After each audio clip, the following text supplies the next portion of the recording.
మీరు మామూలుగా అంటే మీరు స్వీయ నియంత్రణ ఉంటుందా? మనం ఇంతకంటే మించి మనం కొన్ని ప్రయోగాలు పద ప్రయోగాలు చేయొద్దు ఎవరిని మనం చేసే వేదికను బట్టి అండి అది. ఇప్పుడు సీరియల్ పాట రాస్తున్నాం అంటే దానికి ఒక రకమైన నియంత్రణ ఉండాలి. ఎందుకంటే కుటుంబ సమేతంగా పెద్దలు అందరూ ఇంట్లో చూసే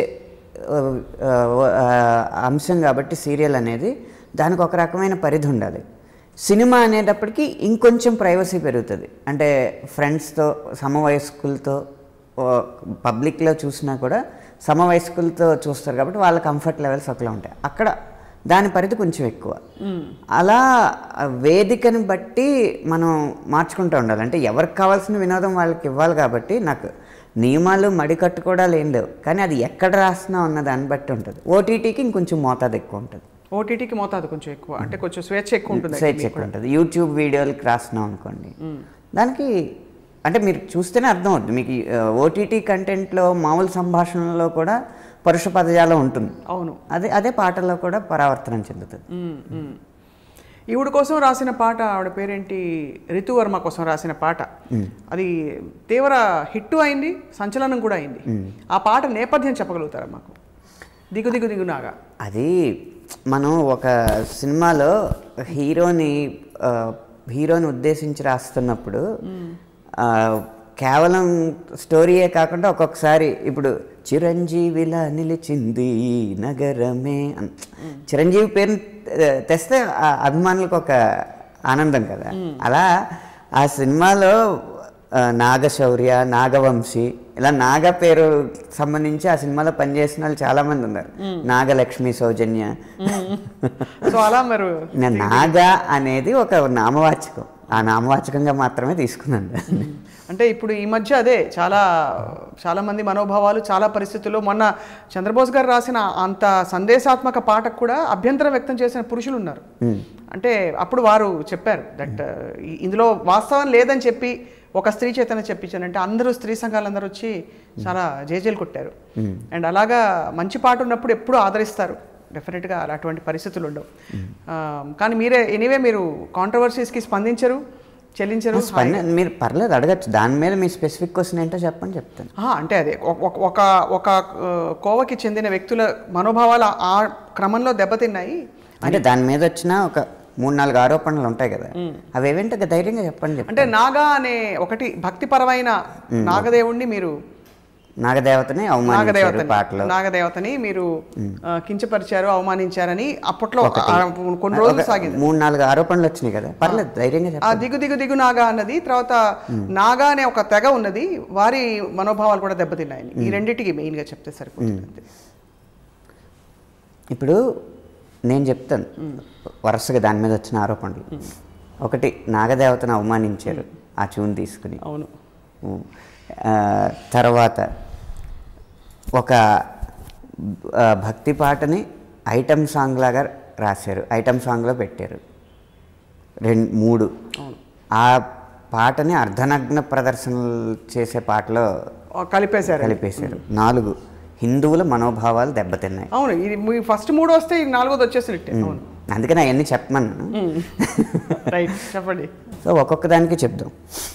ఇంకేదైనా ఆరోపణలు గుర్తుంటే చెప్పండి. లేదు, అన్నిటికీ ఇక్కడ వివరణ ఇచ్చారు. లేదు, వాళ్ళ పాట మీరు అంటే ఆ పాట తాలూకు భక్తి నేపథ్యాన్ని మీరు పక్కన పెట్టారని. అది నాగదేవతని అవమానించారు. నాగదేవత ఎవరు? నాగుల తల్లి ఎవరు? వినత సోదరి కద్రువ. కద్రువ ప్రశంస కానీ కద్రువ విమర్శ కానీ ఇందులో ఉందా? లేదు.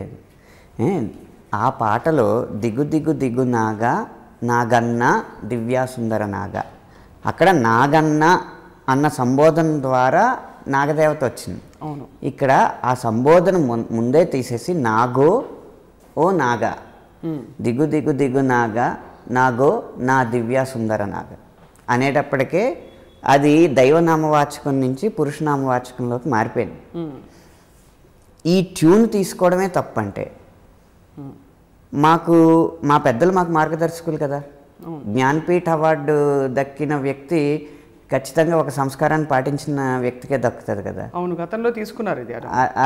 అదే సాహిత్యాన్ని సినారే గారు దిగు దిగు నాగా నెత్తి మీద డేగ అని రాశారు. ఆ పాటలో కనీసం ఇది పురుషనామవాచకం అని చెప్పడానికి కూడా లేకుండా ఒక నాగపాము పాకుతూ ఉంటుంది. అవును, విజువల్గా. తర్వాత పాటలో ఆ స్త్రీ పాత్ర వలువలు ఒలుస్తూ ఉంటుంది. అప్పుడు మాత్రం ఏ కాంట్రవర్సీలు రాలేదు. తర్వాత ఈ పాట బాణి, దిగు దిగు దిగు భామ ఈ ప్రేమ లోతెంతో చూద్దామా అని చిరంజీవి గారి సినిమాలో వాడారు. అవును, గతంలో జరిగిన దాన్ని బట్టేగా మేము చేస్తాం. ఇప్పుడు సోషల్ మీడియా ఉందని నాకు రాజకీయంగా పలుకుబడి రావట్లేదు, ఏదో ఒకటి పట్టుకుని ఈ తీగ పట్టుకుని డొంకో లేకపోతే కుక్కతో కట్టుకుని గోదావరి ఈదాలన్న ఉద్దేశంతో వచ్చేసి చేసేస్తే దానికి మేము ఎందుకు స్పందిస్తాం?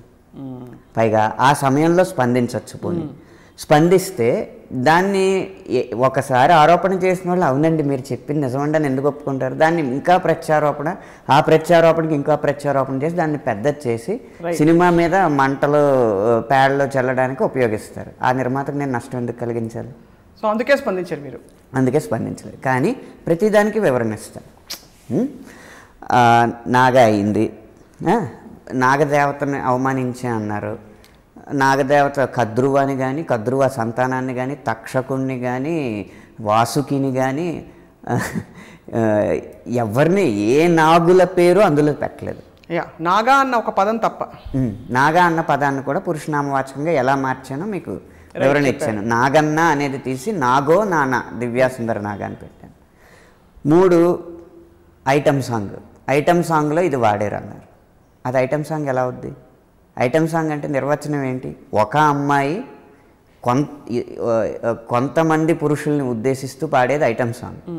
ఒక అమ్మాయి తన ప్రియుడిని ఉద్దేశిస్తూ పాడేది ఐటమ్ సాంగ్ ఏ విధంగా అవుద్ది? ప్రేమ పాటే అవుతుంది. ప్రేమ పాటే కదా. ఇప్పుడు నాగా అన్న జాతిలో ప్రేమ ఉండదా?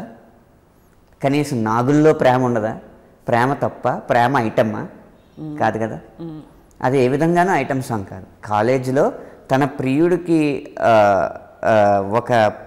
ఒక అమ్మాయి డ్యాన్స్ చేస్తానని చెప్పి ప్రోగ్రామ్స్లో చేయకుండా మోసం చేస్తే ఆ ఆర్గనైజేషన్, తన ప్రియుడి ఆర్గనైజేషన్ దెబ్బతినకూడదని చెప్పి ఒక పాటకి డ్యాన్స్ చేసింది కాలేజ్ ప్రోగ్రామ్. అయితే ఇప్పుడు కాలేజ్లో అమ్మాయిలు డ్యాన్స్ చేస్తే అది ఐటమ్ సాంగ్ అయిపోద్దా? స్టూడెంట్స్ డ్యాన్స్ చేస్తే అవ్వదు కదా. అది ఐటమ్ సాంగ్ కానే కాదు. ఇక అర్ధనగ్న ప్రదర్శన. ఆ పాటలో అర్ధనగ్న ప్రదర్శన ఏముందండి? అయినా అంటే ఉన్నా మీరు దానికి బాధ్యత వహించలేరు కదా. వహించకపోయినా కూడా సినిమా బృందంలో సభ్యుడిని నేను.